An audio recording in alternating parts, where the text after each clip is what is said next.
আপনার জন্মছকে বৃহস্পতি কোন রাশিতে আছে দেখুন। যে রাশিতে আছে সেই রাশি থেকে পরপর 4টি রাশিতে যদি কোনো গ্রহ না থাকে তাহলে কিন্তু জীবনে নানান দুর্দশা তৈরি হতে পারে।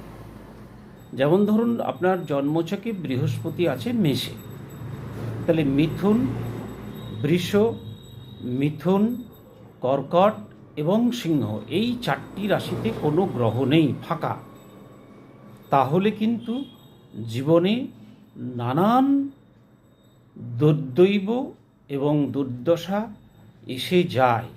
এটা কিন্তু খুব ভালো বিষয় নয়।